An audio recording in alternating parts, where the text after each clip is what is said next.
Բարև ձեզ ընկերներ, թող Աստված ձեզ բոլորիդ օրհնի։ Բոլոր նրանց, ովքեր ինձ իրենց ընկերն են համարում, եւ բոլոր նրանց, ովքեր ինձ իրենց թշնամին են համարում։ Կարևոր չէ։ Երբ Հիսուսը Գեթսեմանիում հանդիպեց Հուդային, նրան, ով պետք է դավաճաներ Հիսուսին, պետք է մատներ նրան, նույնիսկ այդ ժամանակ Հիսուսը նրան ընկեր անվանեց։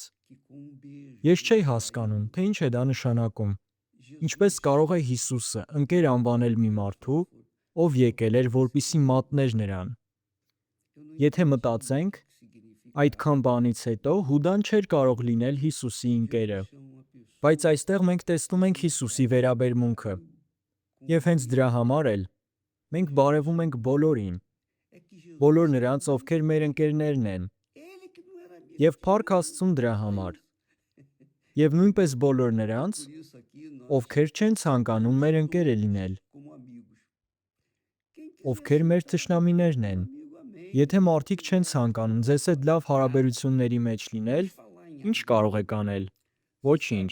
Եկեք հիմա միասին կարդանք այն խոսքը, որը հենց Տեր Հիսուսն է թողել։ Նա ասել է հաջորդը. Մատթեոսի ավետարան 5-րդ գլուխ եւ խոսք 44։ Բայց ես ասում եմ ձեզ. սիրեք ձեր թշնամիներին, օրհնեք ձեզ անիծողներին, բարիք արեք ձեզ ատողներին եւ աղոթեք ձեզ չարչարողների ու հալածողների համար, որպեսզի որդիները լինեք ձեր հոր, որ երկնքում է, որովհետև նա իր արեգակը ծագեցնում է եւ չարերի, եւ բարիների վրա, ու անձրև է բերում եւ արդարների եւ անարդարների վրա։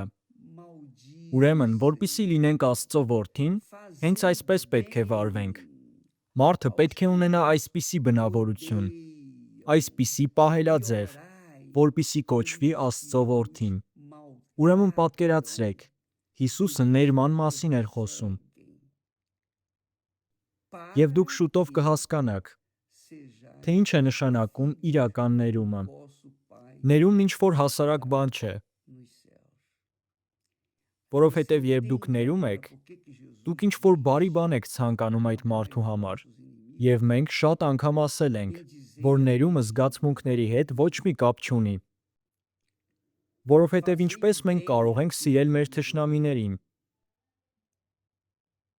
Եթե մենք սերը եւ ներումը համեմատենք զգացմունքների հետ, մենք չենք կարող կատարել այդ խոսքը։ Չենք կարող սիրել եւ ներել մեր թշնամիներին, եթե նրանք մեր վատն են ցանկանում։ Ինչպես նրանց սիրենք։ Կամ ինչպես կարող եք սիրել մի մարդու, ով ձեզ ատում, վիրավորում եւ հալածում է։ Այստեղ հարցը մեր սրտի եւ զգացմունքների մեջ է։ Եթե մենք կախված լինենք մեր սրտից, մեր զգացմունքներից, մենք երբեք չենք կարողանա արտահայտել իրական սերը։ Բայց եթե մենք հնազանդվենք եւ խոնարհվենք Աստծո խոսքին, ուշադրություն չդարձնելով մեր ցանկություններին, միայն այդ ժամանակ մենք կկարողանանք սիրել մեր թշնամիներին, նրանց, ովքեր մեզ վիրավորում են, ովքեր մեր հետևից վատ բաներ են խոսում, ովքեր նույնիսկ անիծում են մեզ։ Ես ինքս աղոթում եմ բոլորի համար, ոչ միայն նրանց համար, ում հետ ես լավ հարաբերություններ ունեմ, այլ նաև նրանց համար, ովքեր ինձ ատում են։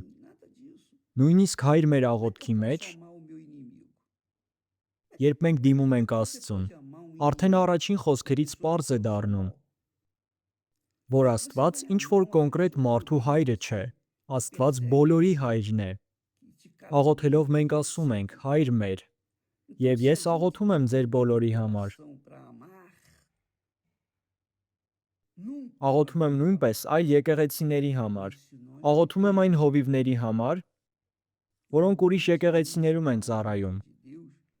որպեսզի Աստված օգնի նրանց։ Եվ մանավանդ աղոթում եմ նրանց համար, ովքեր ինձ չեն սիրում եւ իմ վատն են ցանկանում։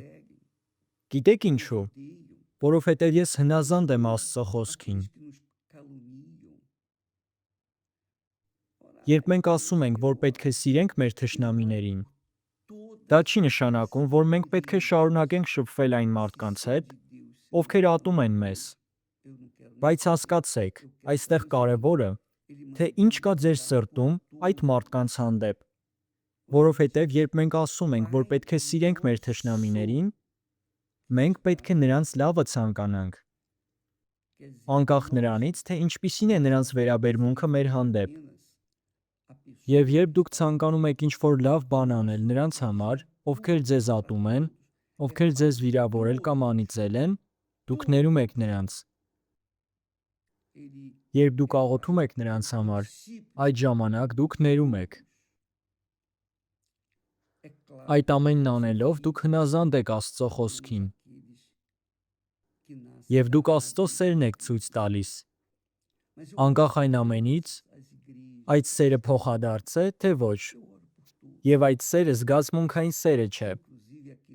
Ինչպես կարող եք մարդուն ասել, ես քեզ սիրում եմ, եթե դուք նրան ատում եք։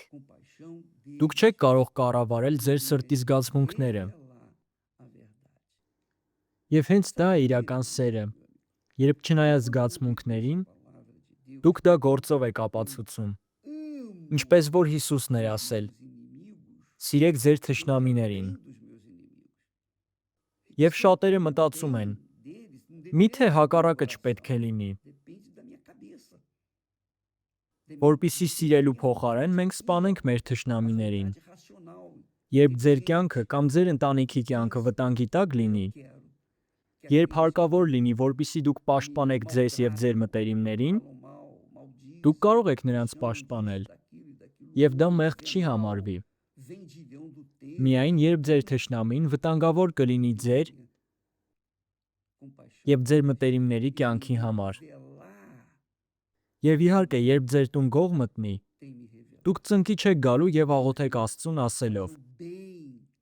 «Ես օրհնում եմ այս գողին» կամ «Ես նրա լավն եմ ցանկանում»։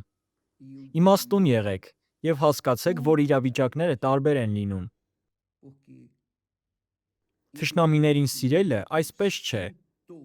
որ ձեր թշնամին զենքով կանգնած լինի ձեր առջև, իսկ դուք աղոթեք և օրհնեք նրան։ Հարցը սրա մասին չէ։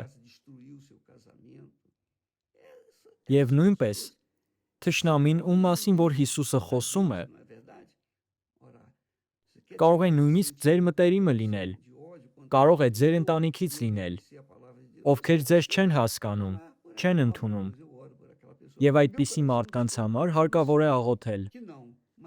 Հնարավոր է նրանք ձեր մոտ ընկերներն են եղել, նույնիսկ ձեր ընտանիքից են եղել։ Բայց նրանք ձեզ թողել են, ինչ-որ կերպ վիրավորել են ձեզ։ Միևնույն է, աղոթեք նրանց համար։ Եվ դուք արդեն գիտեք, որ մեր սրտում միշտ չէ, որ օրհնելու ցանկություն է լինելու, բայց միևնույն է, մենք պետք է կատարենք Աստծո խոսքը։ Անկախ նրանից ցանկանում ենք, թե ոչ։ Հենց դա իմաստուն հավատն է։ Այդպես վարվելով դուք կտեսնեք, որ ձեր սիրտը նույնպես խոնարհվելու է Աստծո առաջ, և ձեր ցանկությունները նմանվելու են Աստծո ցանկություններին։ Եվ Աստված ձեզ հաստատ կօրհնի, որովհետև դուք փորձում եք կատարել նրա խոսքը, չնայած ձեր ցանկություններին։ Թող Աստված ձեզ բոլորիդ օրհնի։ Մինչ մյուս հանդիպում իմ ընկերներ, Փառք Աստծուն։